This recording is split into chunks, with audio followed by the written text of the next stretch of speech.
Hello everyone, कैसे हो आप सब? आई होप आप सब अच्छे होंगे। आप सभी का स्वागत है हमारे चाइल्ड डेवलपमेंट पेडागोजी की क्लास में। तो बेसिकली जो ये क्लास होने वाली है बहुत ज़्यादा इम्पोर्टेंट है, क्योंकि कंप्लीट सीडीपी में बोलूंगी। जितने भी थ्योरीज है हम इस क्लास में डिस्कस करेंगे। मतलब इसके पार्ट्स बनाए जाएंगे, क्लास नंबर 7 ही रहेगी, लेकिन पार्ट्स में मैं डिवाइड कर दूंगी, क्योंकि पॉसिबल नहीं है कि आप लोगों को सारी थ्योरीज को एक ही वीडियो में कराना। तो देखेंगे या दो हो जाए या तीन हो जाए, डिपेंड करता है भी थ्योरी कितनी लेंथी है। तो जो भी चैनल पर नए हैं सब्सक्राइब कर दे, टेलीग्राम ग्रुप को ज्वाइन कर ले। लिंक आपको कमेंट सेक्शन में मिल जाएगा। बेसिकली जो यूजीसी नेट वाले हैं उनके लिए भी इक्वल इम्पोर्टेंट है, जो जो बच्चे स्क्रीनिंग की तैयारी कर रहे हैं उनके लिए भी, और साथ ही साथ जो एचटेट पीजीटी वाले ना, एचटेट पीजीटी वाले सेम ही है। मैं मतलब ये जो पीजीटी वाले चल रहे हैं ना, साइकोलॉजी की जिसमें चल रही है हमारी क्लासेस, तो जितने भी जो ये थ्योरी करा रही हो ना, सब यहीं से ही कर लेना, अलग से नहीं कराऊंगी। यहाँ चाइल्ड डेवलपमेंट में जितनी भी थ्योरीज आती है डेवलपमेंट से रिलेटेड, मैं इधर ही जो है कवर अप करा दूंगी। तो स्टार्ट करते हैं हमारी आज की क्लास। थ्योरीज ऑफ डेवलपमेंट के बारे में बहुत इंपॉर्टेंट क्लास है, क्योंकि इसमें सारी की सारी जितनी भी थ्योरी है, मोस्टली थ्योरी वो हम कंप्लीट कर लेंगे। अपने बारे में मैं बता दूं, मेरा नाम दीपाली चंद है। मैंने यूजीसी नेट साइकोलॉजी क्वालिफाई, साथ ही एचटेट पीजीटी साइकोलॉजी से मैं क्वालिफाइड हूँ। तो बेसिकली आज की जो हमारी क्लास है थ्योरीज ऑफ डेवलपमेंट है। तो जितनी भी हम थ्योरीज पढ़ेंगे, देखो डेवलपमेंट से रिलेटेड जितनी भी थ्योरीज है ना, ये इतनी है। इससे ज्यादा डेवलपमेंट से मेरे अकॉर्डिंग बात है, मैं कह रही हूँ कि इससे ज्यादा नहीं देखने को मिलेगी। दो या तीन इसके अंदर अभी मैंने मेंशन नहीं कर रखे, जैसे जिनोन बर्नर की थ्योरीज है, एल्काइंड की है, वो और मैं ऐड कर दूंगी। ठीक है, दो या तीन चार और ऐड होगी, इससे वो भी मैं साथ के साथ कवर अप कराने की पूरी पूरी कोशिश करूंगी। कंप्लीट आपको मैं जो है डेवलपमेंट की थ्योरीज कराऊंगी। ठीक है, यूट्यूब चैनल पर ही ये थ्योरी, ये जितनी भी थ्योरी है यूट्यूब चैनल पर रहेगी, और साथ ही साथ सीक्वेंस में रहेगी। ऐसा नहीं है कि पहले कोई कौन सी थ्योरी करा दी कौन सी बाद में करा दी, नहीं। जैसे आज इकोलॉजिकल और अटैचमेंट जो थ्योरीज है वो हम कवर करेंगे, और बाकी धीरे धीरे ऐसे ही प्रोसेस में डाल जाएंगे। दो तीन जो थ्योरीज रहती है इसके अंदर वो मैं बाद में ऐड कर दूंगी। ठीक है, और साथ ही साथ जो भी बच्चे इसका पीडीएफ देना चाहते हैं, तो टेलीग्राम ग्रुप पे मैं जब ये कंप्लीट हो जाएगी ना, तब मैं कंप्लीट जब हम कर लेंगे यूट्यूब चैनल पर, तो मैं वहां पर आपको पीडीएफ प्रोवाइड कर दूंगी। कहाँ पर? टेलीग्राम पर। लिंक कहाँ मिलेगा आपको? कमेंट सेक्शन पे मिल जाएगा या डिस्क्रिप्शन में मिल जाएगा। तो स्टार्ट करते हैं आज की हमारी फर्स्ट थ्योरी, इकोलॉजिकल थ्योरी। किसने दी थी? यूरी ब्रॉनसन ब्रनर ने दी थी। या ध्यान देना एक और बात पर, कि अगर आप इस खाली एक स्लाइड को भी अगर लर्न कर लेते हो अच्छे तरीके से, तो यहाँ से भी आपका एक मार्क जो है कंप्लीट बनकर तैयार हो रहा है। यहाँ पर आपको एक मार्क्स मिल सकता है, क्योंकि क्वेश्चन भी पूछ ऐसे आते हैं कि पूछ लेंगे कि सोशल लर्निंग थ्योरी किसकी है या फिर मोरल डेवलपमेंट थ्योरी किसकी है। मैच देम में भी आ सकते हैं, सीधा डायरेक्ट पूछ लेंगे ऐसे ऐसे। तो ये आपका ये जो पेज है आपको एक मार्क्स दिलाने वाला है। तो नेक्स्ट चलते हैं, नेक्स्ट इकोलॉजिकल। हमारी फर्स्ट जो थ्योरी हमारी इकोलॉजिकल सिस्टम थ्योरी है। पीडीएफ में कोई दिक्कत नहीं है, यहीं पर जो क्लास में इसकी प्रॉब्लम आ रही है, मैंने चेक किया था दोबारा, पीडीएफ में कोई दिक्कत नहीं है, वहां पर बिल्कुल ठीक आ रही है, आपको समझ में आ जाएगा। बस ज्यादा कुछ नहीं लिख रखा है, लेकिन किसके द्वारा प्रपोज की गई है? यूरी ब्राउनफील्ड ब्रूनर के द्वारा प्रपोज की गई है। हिंदी में क्या बोलते हैं इनके सिद्धांत को? इनके सिद्धांत को जो है पारिस्थितिक तंत्र सिद्धांत कहा जाता है। ठीक है, इनके अकॉर्डिंग बोल्बी ने, सॉरी बोल्बी बोल रही हूँ, ब्राउनफील्ड ब्रूनर ने क्या कहा है कि A child development is influenced by different environment system that interact with each other। कहने का तात्पर्य यह है कि बालक का जितना भी विकास होता है ना, उसके डिफरेंट डिफरेंट जितना भी इन्वायरमेंट होता है, वो एक किसमें बना हुआ है? जो इन्वायरमेंट जो बना हुआ है बच्चे के आसपास का वातावरण जो बना हुआ है ना, वो अलग अलग सिस्टम में बना हुआ है। यानी कि उसको एक बच्चे को घेरे हुए है अलग अलग सिस्टम घेरे हुए और अलग अलग प्रकार से है, जो बच्चे के ऊपर इन्फ्लुएंस डालते हैं। इन्फ्लुएंस मतलब प्रभाव डालते हैं। हर एक सिस्टम जो है बच्चे पर अपना क्या डालता है? इन्फ्लुएंस डालता है, यानी कि प्रभाव डालता है। ठीक है, यानी कि इनके अकॉर्डिंग क्या है कि बच्चे के विकास का जो रोल है वो कौन प्ले करता है, वो इन्वायरमेंट फैक्टर माना इन्होंने, याद रखना। बायोलॉजिकल बात इन्होंने नहीं की है। इन्होंने किस चीज को मेन फोकस किया, इन्होंने इन्वायरमेंट फैक्टर को फोकस किया। किसको फोकस किया, इन्वायरमेंट फैक्टर को फोकस किया। यानी कि बच्चे का जो भी विकास हो रहा है वो कहाँ से आ रहा है, यानी विकास कहाँ से आ रहा है, बच्चा एक तो खुद और साथ ही साथ उसका डेवलपमेंट। जब दोनों जब मिल जाते हैं ना, उससे मिलने पर क्या होता है, वो डेवलपमेंट हो जाता है बच्चे का।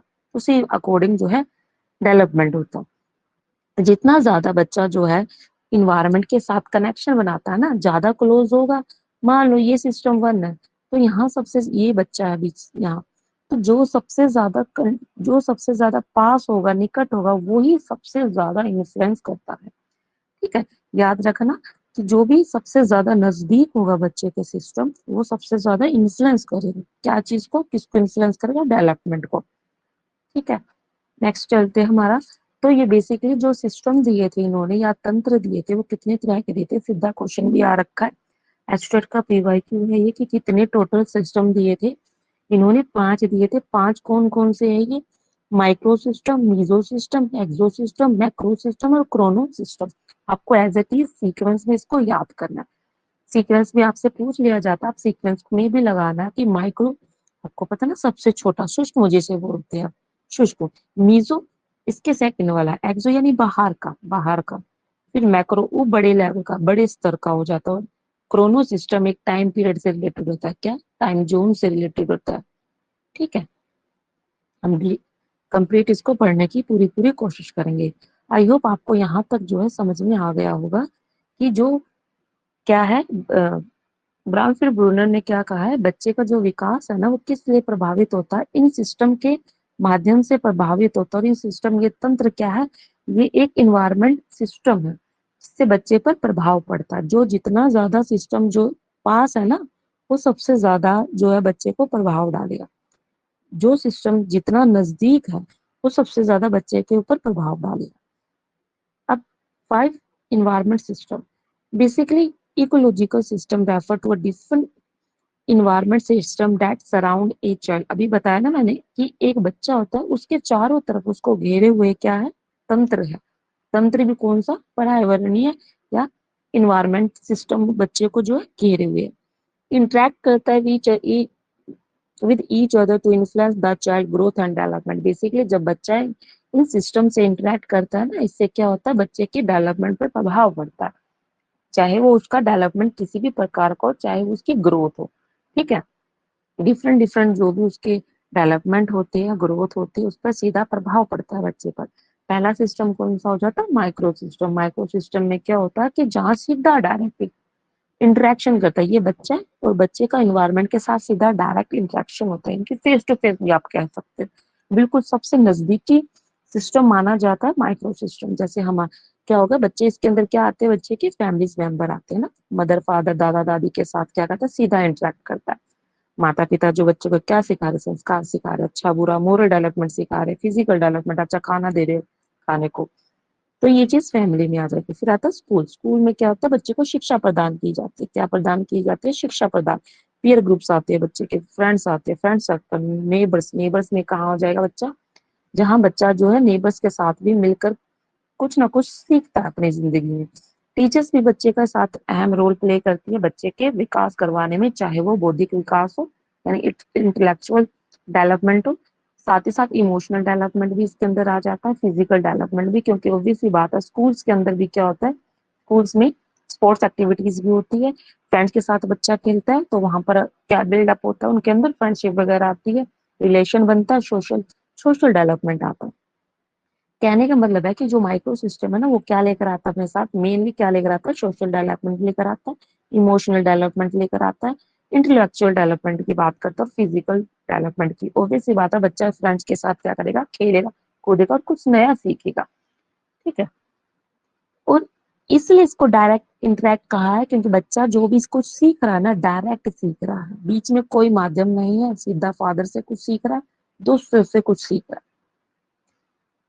एग्जाम्पल के लिए देख ले कि माता पिता द्वारा बच्चे को पढ़ाने के लिए जो भी मोटिवेशन देते हैं, एनकरेज करना, मोटिवेशन कर देना ताकि वो स्टडी कर सकते हो, किसके अंदर आ जाएगा, माइक्रो। ये शब्द याद रखना डायरेक्टली। अगर कीवर्ड की मैं बात करूं, तो आप हमेशा एक ये वर्ड रखना इसके साथ, डायरेक्टली इंटरेक्ट करता है, माइक्रो सिस्टम जो बच्चे के साथ डायरेक्टली इंटरेक्ट करे। फिर आता है सेकंड। सेकंड का मतलब होता है, सेकंड क्या है, मीजो सिस्टम। मीजो का मतलब क्या होता है कि जहाँ इंटरेक्शन होता है दो या दो से ज्यादा माइक्रो सिस्टम। अभी माइक्रो सिस्टम है ना, माइक्रो सिस्टम में हमने ये बात करा जैसे फैमिली, स्कूल, टीचर, फ्रेंड, इनके आपस में इंटरेक्शन होना, क्या होना, अंतरक्रिया होना, इंटरेक्शन होना, क्या कहलाता है, वो होता है मीजो सिस्टम। आपस में जैसे जैसे पेरेंट्स मीटिंग होती है, तो पेरेंट्स मीटिंग में क्या है, बच्चे का एक सिस्टम क्या है, टीचर का, दूसरा क्या, पेरेंट्स आते हैं, जब आपस में ये इंटरेक्ट करते हैं, चाइल्ड नहीं है, चाइल्ड के थ्रू जो है बच्चे, पेरेंट्स और टीचर के बीच में इंटरेक्शन होता है। किससे रिलेटेड, पेरेंट्स मीटिंग में क्या बताता है टीचर की, देखो आपके बच्चे की ये परफॉर्मेंस है, ऐसी परफॉर्मेंस, अच्छी परफॉर्मेंस इसकी गई है। तो वो क्या रहेगा, मीजो सिस्टम रहेगा, जहां पर इंटरेक्शन कौन करता है, माइक्रो सिस्टम वाले आपस में इंटरेक्शन करते हैं। ठीक है, फिर आता है एक्सो सिस्टम। एक्सो थर्ड नंबर पर क्या आता है, एक्सो सिस्टम। अब ये इसका अगर मैं कीवर्ड की बात करूं, तो इसके अंदर तो आ जाता है इनडायरेक्टली। हमने फर्स्ट वाले में क्या करा था कि फर्स्ट वाले में ये था कि माइक्रो सिस्टम में कि डायरेक्टली प्रभाव पड़ता, लेकिन एक्सो सिस्टम में क्या होता है, इनडायरेक्टली प्रभाव पड़ता बच्चे का। यहाँ पर बच्चे का कोई रोल नहीं होता, सामने कुछ नहीं हो रहा बच्चे के, लेकिन कहीं ना कहीं उसका प्रभाव बच्चे पर पड़ता है। जैसे फादर का सबसे एक फेमस एग्जाम्पल इसके अंदर ये ही सबसे सूटेबल बनता है कि पेरेंट्स का वर्क प्लेस।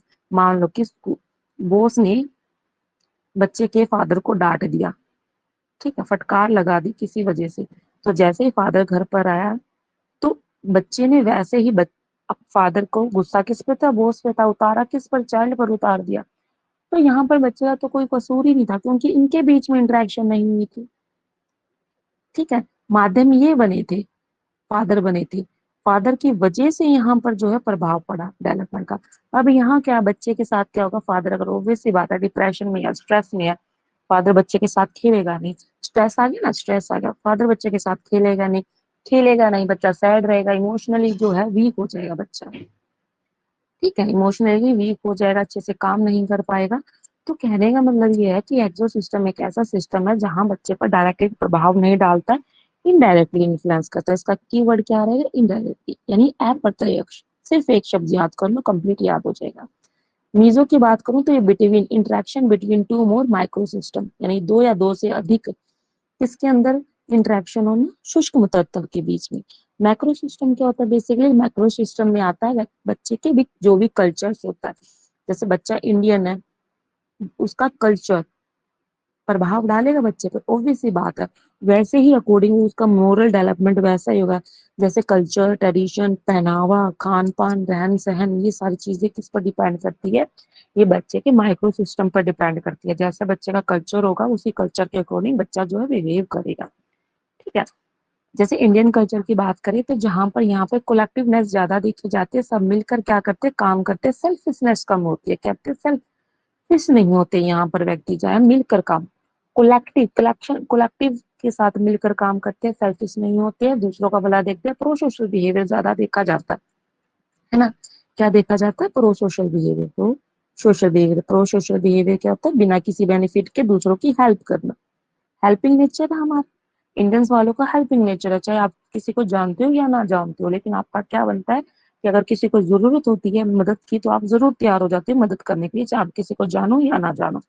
तो बेसिकली कहने का मतलब ये होगा कि माइक्रो सिस्टम एक ऐसा सिस्टम है जहाँ किस पर डिपेंड करता है बच्चे का इन्फ्लुएंस, उसके कल्चर पर, सोशल इन्वायरमेंट पर, ठीक है, पर प्रभाव डालता है। उसकी संस्कृति, परंपरा, धर्म उसका कैसा, कानून कैसे है, सामाजिक मूल्य शामिल आ जाते हैं माइक्रो सिस्टम। आई होप ये भी समझ में आ गया होगा आप लोगों को। कीवर्ड यही रहेगा, कल्चर और सोशल एनवायरनमेंट। नेक्स्ट चलते हैं, नेक्स्ट में आता है, हाँ जैसे देखिए हमारी सोसाइटी में, जहाँ इंडिया की बात करें तो सोसाइटी क्या है, गर्ल्स को ज्यादा प्रेफरेंस नहीं देती है कि आप लोग जो है, एक सोचते हैं कि गर्ल्स को पढ़ाना, देखो आज के टाइम में हर कोई पढ़ा रहा है। पहले के टाइम में आता कि गर्ल्स को जितना ज्यादा पढ़ाने के लिए मोटिवेशन नहीं मिलती थी, पढ़ने नहीं दिया जाता था। तो समय के साथ वो चेंजेस होते नजर आ रहे हैं, लेकिन फिर भी कहीं ना कहीं ये चाहते हैं कि गर्ल्स ज्यादा जॉब ना करे, इतनी ज्यादा पढ़े ना, किसके कंपेरिजन, बॉयज के कंपेरिजन। तो ये किसका कंटेक्स आ गया, ये इंडिया का कंटेक्स आ गया। ठीक है, इंडिया के कल्चर की बात आ गई यहाँ पर। फिर आता है chronology. Chrono system. Basically Chrono system किससे रिलेटेड होता है? टाइम से। याद रखना किससे संबंधित है ये? टाइम। एक ऐसा समय काल आता है ना, समय एक ऐसी अवस्था या एक ऐसा समय होता है जो बच्चे के प्रभाव डाल देता है किस पर? विकास पर। कैसे डालेगा? मान लो कि एक स्टेट है, उस स्टेट के अंदर क्या आ गई? बाढ़ आ गई। तो एक जो बच्चे का घर था ना, उस बाढ़ के अंदर क्या होगा? बह गया। तो फादर इतने अच्छे नहीं थे, फाइनेंशियल कंडीशन जो उनकी खराब हो गई। तो उससे क्या इम्पैक्ट पड़ेगा? बाढ़ आने से क्या हुआ? बच्चे का इमोशनल डेवलपमेंट हो गया वीक, फिजिकल डेवलपमेंट हो गया, स्कूल नहीं जाता। ऑब्वियस सी बात है, घर बनाने के लिए पैसा नहीं तो स्कूल में फीस देने के लिए भी पैसा नहीं रहेगा, वो चीज भी आ जाती है। तो कोरोना टाइम का मतलब रहेगा एक समय काल, एक ऐसा टाइम पीरियड आया जब बच्चे का सीध ऐसा टाइम पीरियड आने से उसके प्रभाव पड़ा किस पर? उसके डेवलपमेंट पर उसका इन्फ्लुएंस पड़ा। माता पिता का डिवोर्स हो जाना, डिवोर्स भी ऑब्वियस सी बात है, एक टाइम पीरियड आया कि जैसे ही फादर या मदर का डिवोर्स हुआ तो इम्पैक्ट पड़ा सबसे ज्यादा इमोशनल, इमोशनल डेवलपमेंट पर उसका प्रभाव पड़ता है। डेथ हो जाना, पेरेंट्स की, माता पिता की मृत्यु हो जाने के बाद, मान लो एक लड़का है, 16 वर्ष का बच्चा है, तो उसके फादर की डेथ हो जाती है। अब अगर मान लो कि उसके जो छोटे छोटे बहने हैं, छोटे छोटे भाई बहन है, तो उससे क्या होगा? बच्चा क्या होगा? वो रिस्पॉन्सिबिलिटी लेना स्टार्ट कर देगा अपनी, क्योंकि ऑब्वियस सी बात है फादर जो है एक्सपायर हो चुके हैं।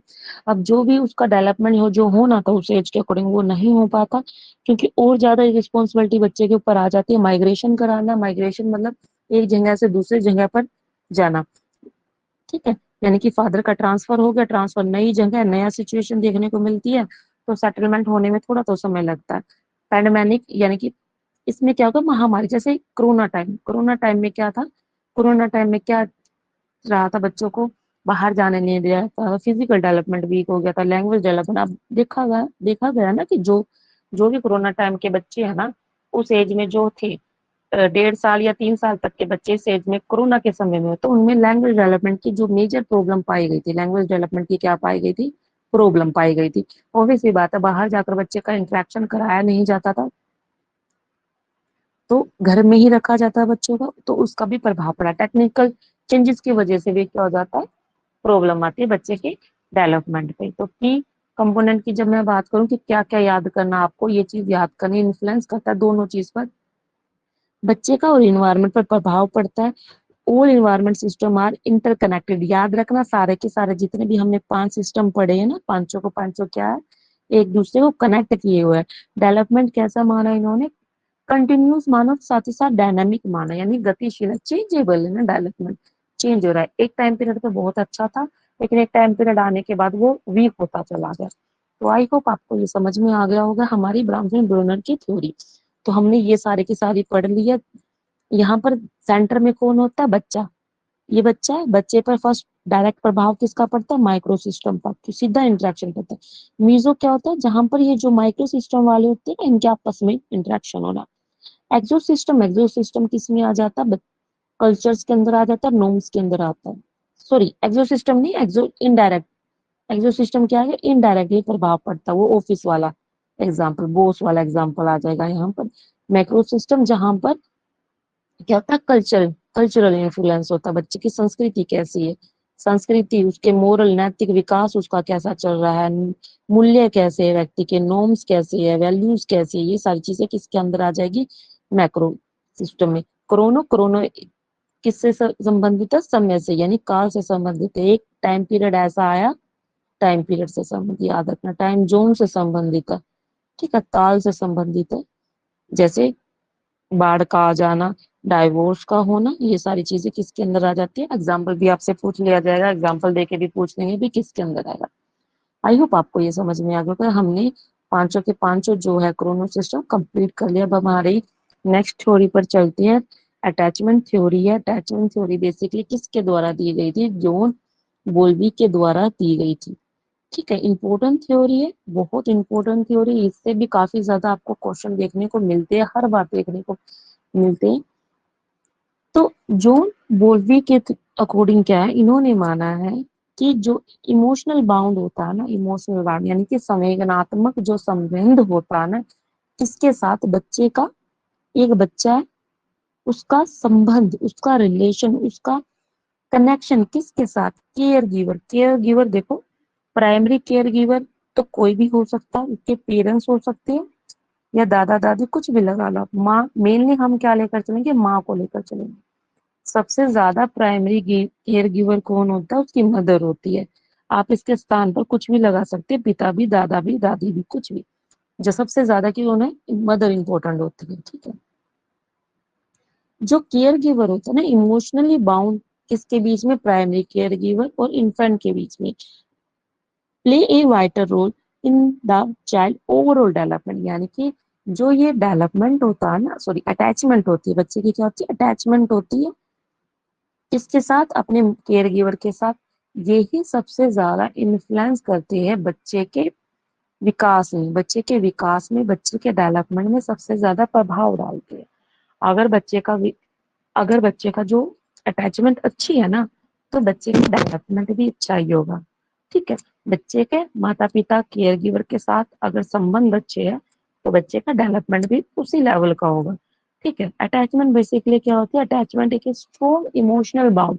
याद रखना कि अटैचमेंट एक ऐसा है जो इसमें संवेदनात्मक संबंध, यानी भावनात्मक, आप कह सकते हैं भावनात्मक संबंध होता गहरा, किसके बीच में, बच्चे का केयर गिवर के बीच में होता है, ठीक है। A child goes to the mother when frightened and feel safe in her presence.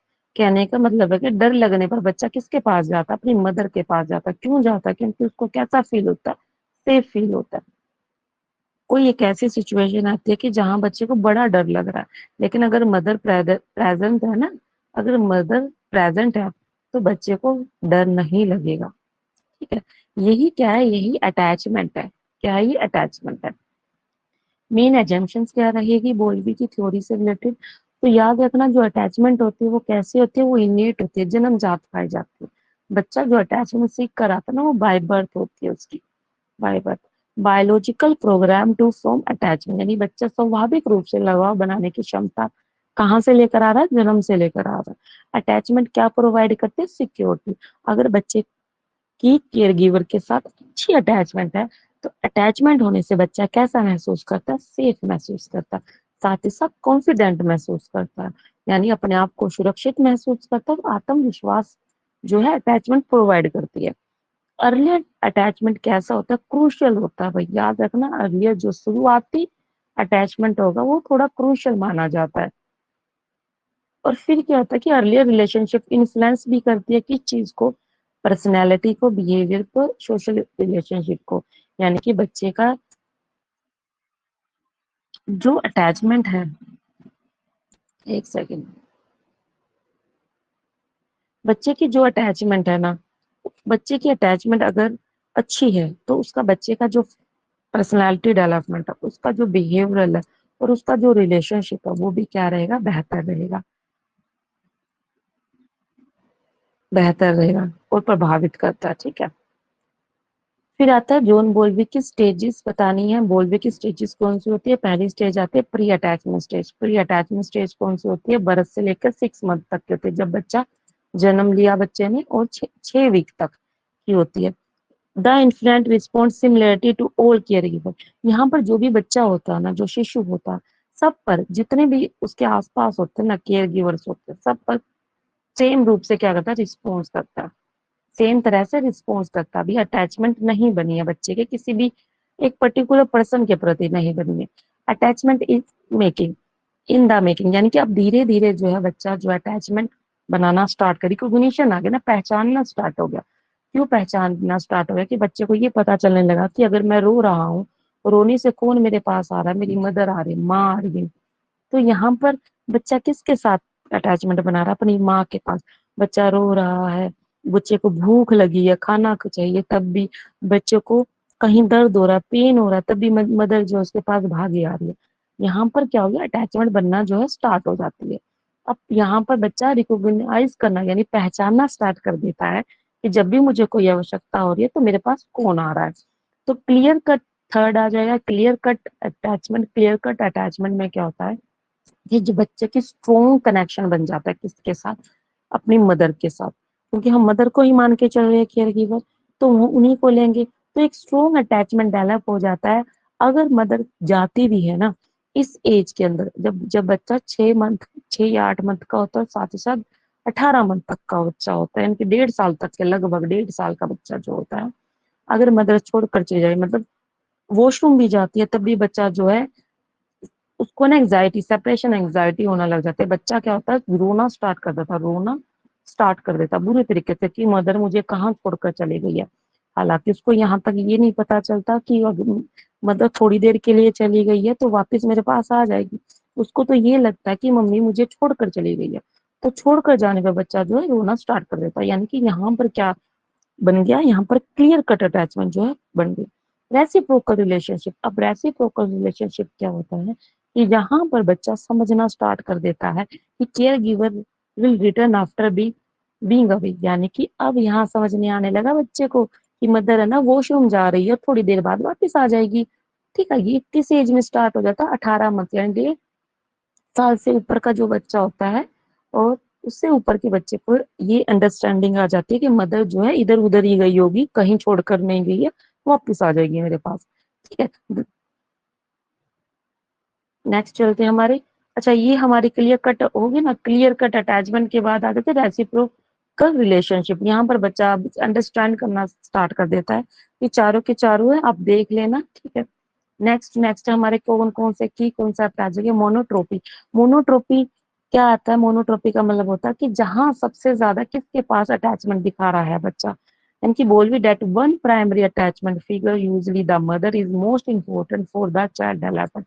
यानी कि देखो, मदर क्या होती है, मदर बच्चे की सबसे ज्यादा अटैचमेंट होती है बच्चे के साथ। मदर की सबसे ज्यादा अटैचमेंट होती है ना बच्चे की, मदर के साथ कह सकते हैं ना, बच्चे की सबसे ज्यादा अटैचमेंट किसके साथ होती है, मदर की। इसलिए तो ऐसा होता है ना कि बच्चा सब कहीं भी रो ले, यानी कि मतलब किसी किसी को भी दे दे ना, बच्चा 2 मिनट तो खेलेगा फिर रोना स्टार्ट कर देगा। फिर किसी और को दे दे तो 2 मिनट रो लेगा ना, 2 मिनट खेलेगा फिर रोना स्टार्ट कर देगा। तो फाइनली वो रोना कब चुप बंद करता है, जब अपनी मदर के पास चला जाता है। मदर के पास एक ऐसा जादू मान कर चलो कि जैसे ही वो मदर के पास रहा, वो रोएगा नहीं, इंजॉय करेगा मदर के साथ। ठीक है, खेलेगा कूदेगा एंजॉय करेगा, मतलब दूसरों के पास थोड़ी देर खेलता है, फिर रोना स्टार्ट कर देता है, मतलब मदर के साथ सेफ फील करता है, अपने आप को सेफ फील करेगा। तो मोनोट्रोपी, मोनोट्रोपी का मतलब याद रखना, किसी एक व्यक्ति के साथ उसकी अटैचमेंट बन जाना, सिर्फ एक व्यक्ति के पास। कुछ एक बच्चे ऐसे होते हैं ना जो किसी और के पास जाना, मेरी गुड़िया कितने साल की है, 2 साल की थी। तो वो मोस्टली क्या होता है कि और किसी के पास इतना मतलब जाती नहीं जितना मेरे पास ज्यादा रहती है। तो मेरी गुड़िया की मोनोट्रोपी है, यानी कि वो सबसे ज्यादा किसके साथ टाइम स्पेंड करती है, किसके साथ जिसकी अटैचमेंट है वो मैं हूँ। ठीक है, सेपरेशन एंग्जाइटी, सेपरेशन एंग्जाइटी में क्या होता है कि जब जैसे ही केयर गिवर छोड़कर जाता, मान लो ये बच्चा है, बच्चा इधर खेल रहा है, मदर भी इसके पास बैठी हुई है, तो बच्चा इधर खेल रहा है, तो मदर को थोड़ा काम आ गया, मदर वापस अपने घर के अंदर चली जाती है। तो यहाँ पर बच्चा क्या करता है, रोना स्टार्ट कर देता है, उसको डर लगा रहता है, वो मेरी मदर चलेगी, मुझे छोड़कर चले गया। यहाँ पर तो बच्चा क्या फील करने लगता है, तो बेचैनी महसूस करने लगता है। तो ये क्या है, ये सेपरेशन एंग्जाइटी है, क्योंकि सेपरेट कौन हुआ, वो अपनी मम्मी से सेपरेट हो गया है। 1 मिनट।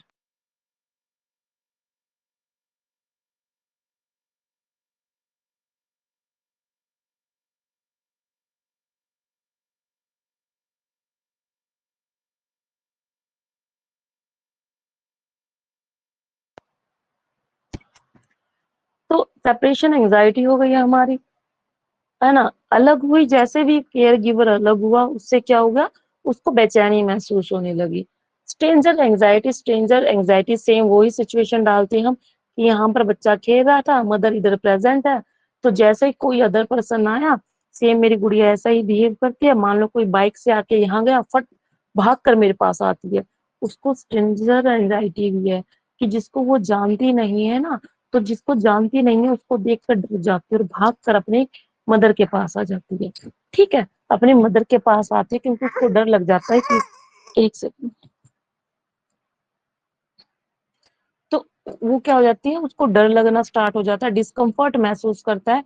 क्यों करती है वो ऐसा, क्यों करता है बच्चा ऐसा, क्योंकि वो दूसरे व्यक्ति को जानता नहीं है, नहीं जानता, इससे वजह से उसको डर लगना स्टार्ट लग जाता है और भाग कर किसके पास आ जाता है, अपनी मदर के पास जो है आ जाता है, मदर के पास चिपक जाता है। सेम टू सेम बच्चा ऐसा करता है, एक्चुअल में ही करता है ऐसा।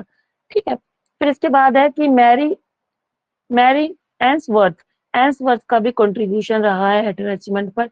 इन्होंने क्या कहा है, इन्होंने स्ट्रेंजर सिचुएशन एक्सपेरिमेंट दिया है, ठीक है। जॉनवी के ही वर्क, जॉन बोल्वी, जो बोल्वी जी है उन्हीं के ही वर्क, उन्हीं के ही काम पर क्या करा, एक एक्सपेरिमेंट बनाया, स्ट्रेंजर सिचुएशन एक्सपेरिमेंट किया था। इस एक्सपेरिमेंट में क्या रहा था कि child behaviour was observe during separation from and reunion with the caregiver in the presence of stranger। अभी अभी हमने जो ये पढ़ा है ना, सेम टू सेम वही, कि एक्सपेरिमेंट एक कंडक्ट किया गया। पहले ये मदर है, मदर यहाँ प्रेजेंट है, बच्चा आराम से खेल रहा है, इंजॉय कर रहा है। जैसे ही कोई स्ट्रेंजर व्यक्ति आया तो बच्चा डर के मारे भाग कर आया अपनी मदर के पास और चिपक गया। तो ये वाली सिचुएशन थी, ये एक्सपेरिमेंट देखा गया। और जैसे ही मदर यहाँ पर बच्चे को छोड़कर चली जाती है, तो यहाँ पर मदर नहीं है लेकिन यहाँ पर कोई स्ट्रेंजर है, तो बच्चा क्या करता है, जोर जोर से रोना स्टार्ट कर देता है। तो कुछ तरह का ये एक्सपेरिमेंट इन्होंने करा था, तो एक रिजल्ट निकल कर आया था। चलो देखते हैं उसमें क्या क्या रहा है। इन्होंने बताया था 4 तरीके से अटैचमेंट बच्चा दिखाता है।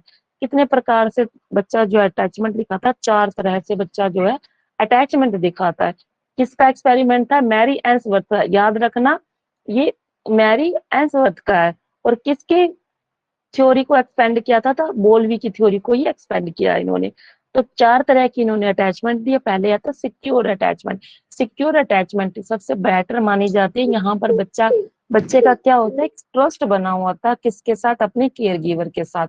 और अगर केयर गिवर मौजूद है, यहाँ पर प्रेजेंट है, तो बच्चा जो ये सामने पड़ा हुआ ना कुछ भी, उन सभी चीजों को एक्सप्लोर करेगा, सर्च करेगा कॉन्फिडेंटली, यानी इन्वायरमेंट को सर्च करता है क्या क्या चीज रखी हुई है। मान लो 10-15 टॉयज है, बच्चा चीजों को देखता है, टॉयज को, हर एक टॉयज को देखेगा, मदर पर अपना विश्वास बनाए रखता है। और जैसे ये मदर इधर से चली जाती है, तो यहाँ से जाने के बाद क्या है, बच्चा रोना स्टार्ट कर देता है। और जैसे ही वापस आ जाती है मदर बच्चे के पास, तो वो चुप हो जाता है, मदर को देखकर खुश हो जाता है और चुप हो जाता है। तो ये किस प्रकार की अटैचमेंट रहेगी, सिक्योर अटैचमेंट रहेगी। याद रहेगा, माँ के जाने के बाद बच्चा रोता है, लेकिन वापस आने के बाद भी बाद क्या होता है, वो शांत हो जाता है, एक्सप्लोर करता है इन्वायरमेंट को। फिर दूसरा होता है insecure avoidant attachment. Insecure avoidant attachment में क्या होता है कि चाइल्ड अवॉइड करता है अपने केयर गिवर को, यानी कि बालक क्या करता है, देखभाल करता से दूरी बनाता है, और बहुत ही कम तरह से वो रिस्पॉन्स, इमोशनली रिस्पॉन्स दिखाता है, ठीक है। उसकी जो आवश्यकताओं की अक्सर उपेक्षा की जाती है। अगर माना जाता है ना कि अगर मान लो कि ये था इधर, कि वो बच्चा खेल रहा था, खेलते खेलते समय उसकी मदर चली गई, तो देखा गया ना, जैसे ही बच्चा जो है मदर आई, तो वो मिक्स सा दिखा रहा है, अपनी फीलिंग्स नहीं दिखा रहा, उस लेवल का बच्चे को कोई फर्क नहीं पड़ रहा था। लिटिल इमोशन दिखाता कि हाँ मेरी मदर आ गई है, ठीक है, लेकिन फिर भी अपना खेलता खेलता रहता है। माँ लौटने पर भी बच्चा उसी की और नहीं जाता, यानी कि मदर आ रही है लेकिन उसको कोई फर्क नहीं पड़ा, और आराम से इंजॉय कर अपना तो इसके साथ जो है खेल रहा है। ये इनसिक्योर है, अवॉइडेंट अटैचमेंट है, ठीक है।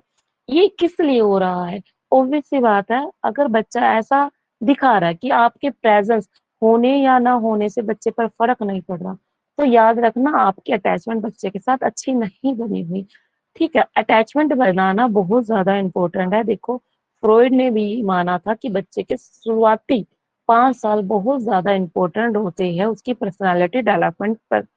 अगर बच्चे की पर्सनालिटी डेवलपमेंट अच्छी करानी है आप लोगों को, तो आप बच्चे को पूरा पूरा टाइम दें, उनके साथ खेलें, उनके साथ बातचीत करें, कंफर्ट दे, बेसिकली इमोशनली कनेक्ट रहे बच्चे के साथ। अगर नहीं रहेंगे तो आप ही को प्रॉब्लम होगी। तो बच्चा अवॉइड नहीं करेगा आप लोगों को, ऐसे सिचुएशन में वो अपने आप को इनसिक्योर महसूस नहीं करेगा। तो इनसिक्योर रेजिस्टेंट रेजिस्टेंस यानी कि एम्बिवेलेंट अटैचमेंट भी बोल सकते हैं, यानी कि असुरक्षित जो भी होता है रेजिस्टेंट दिखाता है। यहाँ पर क्या होता है कि बच्चा जो होता है ना चिंतित रहता है, क्लिंगिंग हो जाता है, यानी कि clinging, receive inconsistent care for from the care giver, यानी कि बालक चिंतित रहता है, अत्यधिक निर्भर होता है तथा उससे देखभाल करता से असंगता देखभाल मिलती है, यानी कि कभी दिखा रहे कभी नहीं। कहीं माँ के पास जाने पर बच्चा रोता, लेकिन लौटने पर भी आसानी से शांत नहीं होता, गुस्सा दिखाता है। ऐसा पता कैसा दिखाता है बच्चा, कि जैसे ही बच्चे के पास मदर वापस आई, तो मम्मा को हग भी कर रहा, साथ ही साथ नीचे पैर से या हाथ से मारा कि मम्मा तुम क्यों चली गई, यानी गुस्सा भी हो रहा है, साथ में अटैचमेंट भी दिखा रहा है। तो ये किस प्रकार की हो गई, ये इनसिक्योर रेजिस्टेंट हो गई है। बच्चा दोनों चीज दिखा रहा है, रिफ्यूज भी करा अपनी मदर को, क्यों गई मुझे छोड़कर, क्यों गई, थप्पड़ भी मार रहा है मदर को, किक भी मार रहा है कि मुझे क्यों छोड़, गुस्सा भी प्यार भी, दोनों चीज दिखा रहा है। डिसऑर्गेनाइज अटैचमेंट, डिसऑर्गेनाइज सबसे लीस्ट मानी जाता है कि जहां पर बच्चा कंफ्यूज रहता है, कि वो डरे, अनप्रिडिक्टेबल बिहेवियर करता है। बच्चा यहाँ पर कंफ्यूज रहता है, फियरफुल रहता है, अनप्रिडिक्टेबल व्यवहार करता है, और एसोसिएट विद नेग्लेक्ट और ट्रोमा। ये किससे रिलेटेड हो जाएगा, बेसिकली बच्चे के साथ ऐसा देखा जाता है कि कहीं ना कहीं बच्चे के अंदर क्या है, रहेगा, कोई ना कोई ट्रोमा है, से ट्रोमा से ये संबंधित हो सकता है। बच्चा माँ के पास जाना चाहता है लेकिन अचानक रुक जाता है, दूर हट जाता है और असंगत व्यवहार दिखाता है। मान लो कहीं कहीं बार कहीं माँ ने बच्चे ने देखा होगा कि मदर क्या कर रही है, कोई बैड हरकत कर रही है, किसी को मार रही है, पीट रही है, तो इससे बच्चे के अंदर क्या होगा, एक डर बना रहेगा कि अगर मैं मदर के पास जाऊंगा कहीं मदर मुझे ना मार दे। वो ट्रोमा बन जाता है बच्चे को। तो सबसे लीस्ट बेकार मानी जाती है किस प्रकार की, डिसऑर्गेनाइज अटैचमेंट मानी जाती है सबसे बेकार। सबसे अच्छी और बेहतर कौन से, सिक्योर, जहां पर बच्चा कैसा महसूस करता है अपने आप को, केयर गिवर जब मौजूद है तो अपने आप को सेफ महसूस करता है यहाँ पर। और दूर जाने पर भी मदर के साथ क्या है, दूर चलेगी तो रोएगा और पास आई तो शांत हो जाएगा। फिर इसके अंदर हमने क्या करा था, दूसरे में क्या था, इनसिक्योर अवॉइडेंट अटैचमेंट, यानी कि क्या दिखाया था कि माँ लौटने पर बच्चा उसकी ओर नहीं जाता बल्कि खेलता रहता है, यानी कि यहाँ पर अटैचमेंट अच्छी नहीं बनी हुई मदर की बच्चे के साथ। इंसोकोर रजिस्टर, यानी कि माँ के जाने के बाद से रोता है, और रोने पर जैसे ही मदर उसको उठाती है तो किक मारना भी स्टार्ट कर देता है, यानी गुस्सा भी दिखा रहा है, क्या दिखा रहा है अपना गुस्सा भी, क्यों मुझे छोड़कर गई थी मम्मा, और प्यार भी कर रहा, मम्मा रो भी रहा है, दोनों चीज। डिसऑर्गेनाइज अटैचमेंट, बच्चे को कोई फर्क नहीं पड़ता कि वो कंफ्यूज रहता है कैसा मुझे बिहेवियर दिखाना है। ऐसा क्यों होता है, क्योंकि कहीं ना कहीं बच्चे के अंदर ट्रोमा बना हुआ है, मदर ने कोई ना कोई बैड हरकत करी होगी जिससे बच्चे के अंदर ट्रोमा बन गया, किसी को मारता हुआ देख लिया कि मदर बुरी तरीके से किसी को मार रही है, और बच्चा सोचता है कि अगर अगर मैं अपनी मदर के पास जाऊंगा तो कहीं मदर मुझे ना मार दे। ठीक है, एजुकेशनल इम्प्लीकेशन आप देख लेना क्या बताता है कि इमोशनली स्ट्रॉन्ग देना बच्चे, भाई जो टीचर है बच्चों को क्या प्रोवाइड करे, emotional security, emotional security provide करना, वार्म और सपोर्टिव क्लासरूम प्रोवाइड करना। अगर बच्चे को मिलता है तो बच्चा बेहतर परफॉर्मेंस करता है, बेहतर लर्निंग करता है। Positive teacher student relationship improve करता है एडजस्टमेंट और लर्निंग को, यानी कि बच्चे के साथ, अगर बच्चे के टीचर्स के साथ रिलेशनशिप संबंध अच्छे है तो बच्चा बेहतर तरीके से सीखता है। Children emotionally need should be respected, बच्चे के जितने भी भावनात्मक आवश्यकताएं होती है, इमोशनल नीड होती है, उसका क्या करना चाहिए, उसका सम्मान, रिस्पेक्ट करना चाहिए। अगर बच्चा टीचर को क्या कर रहा है, इमोशनली अटैच बना हुआ, तो बच्चा अगर पसंद कर रहा है टीचर, कोई बुरी बात नहीं है। टीचर को वो क्या शो करनी चाहिए, एम्पैथी शो करनी चाहिए ना, एम्पैथी या सिंपैथी शो करनी चाहिए बच्चा, जिससे कि है कि घबराए ना, लर्निंग कर सके और एंकरेजमेंट मिले उसको, बेहतर परफॉर्मेंस करने की सिक्योरिटी मिले। ये सब चीजें किसके अंदर आ जाती है, एजुकेशनल एप्लीकेशन के अंदर आ जाती है। फिर बोल्वी वर्सेस मैरी एंसवर्थ में क्या फर्क रह जाएगा भाई, क्या क्या होता है, देखो जॉन बोल्वी ने जो दी थी ना वो बेसिकली डेवलपमेंट अटैचमेंट थ्योरी की थी। इन्होंने क्या माना था कि केयर गिवर और चाइल्ड के साथ का इमोशनली बाउंड, क्या माना, इमोशनली संज्ञान भावनात्मक, सॉरी, भावनात्मक संबंध हो जाना। लेकिन मैरी एंसवर्थ ने क्या था, आइडेंटिफाई करना कि कितने तरह के अटैचमेंट निकल कर आ रही है। अटैचमेंट स्टाइल इन्होंने दिए थे, कितने बताए थे, 4 अटैचमेंट स्टाइल बताए थे। कि किसके थ्रू बताए गए थे, स्ट्रेंजर सिचुएशन एक्सपेरिमेंट, आपसे पूछ लिया जाएगा क्वेश्चन में कि स्ट्रेंजर सिचुएशन एक्सपेरिमेंट किसका है, तो आप डालना मैरी एंसवर्थ का है। ठीक है।